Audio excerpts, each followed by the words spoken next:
Hello बच्चों, चलिए प्रश्न को पढ़ते हैं।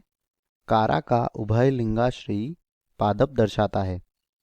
पुंधानीधर और स्त्रीधानीधर एक ही पादप पर, पुंकेसर और अंडप एक ही पादप पर, तीसरा है ऊपर की ओर पुंधानी तथा नीचे की ओर अंडधानी एक ही पादप पर, और चौथा है ऊपर की ओर अंडधानी तथा नीचे की ओर पुंधानी एक ही पादप पर।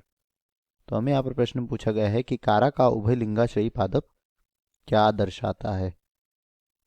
तो चलिए बात करते हैं इस प्रश्न की मुख्य अवधारणा, और इसमें हम यहाँ पर बात करेंगे जो कारा होता है यह एक क्या है, हरा शैवाल होता है। और बच्चों इसका जो उभय लिंगाश्रयी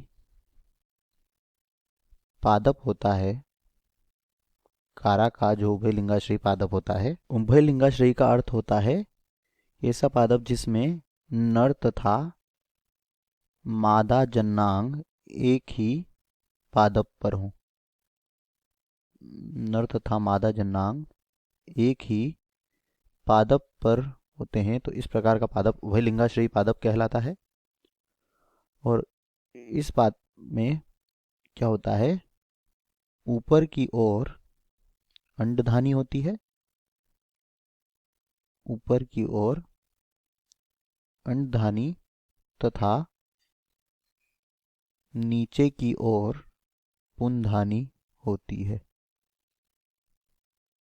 तो यहाँ पर बात करें अगर विकल्पों की, तो पहला है पुंधानी और स्त्रीधानी एक ही पादप पर, परंतु यहाँ पर स्थिति नहीं दी गई है, यह केवल उभय लिंगाश्रयी पादप में होता है, तो ये गलत हो जाएगा। पुंकेसर और अंडप एक ही पादप पर, तो बच्चों पुंकेसर और अंडप जो है यह आवृत्त बीजी पादप में होते हैं, और कारा जो है यह एक शैवाल है, तो गलत हो जाएगा। ऊपर की ओर पुंधानी और नीचे की ओर अंडधानी एक ही पादप पर, तो यह गलत है। इसमें नीचे की ओर क्या होता है, पुंधानी होती है, ऊपर की ओर अंडधानी, और ऊपर की ओर अंडधानी और नीचे की ओर पुंधानी, यही हमारे प्रश्न का उत्तर है। कारा का उभयलिंगाश्रयी पादप इसे दर्शाता है। तो दिए गए प्रश्न का सही उत्तर है विकल्प डी। आशा करते हैं आपको समझ आया होगा। धन्यवाद।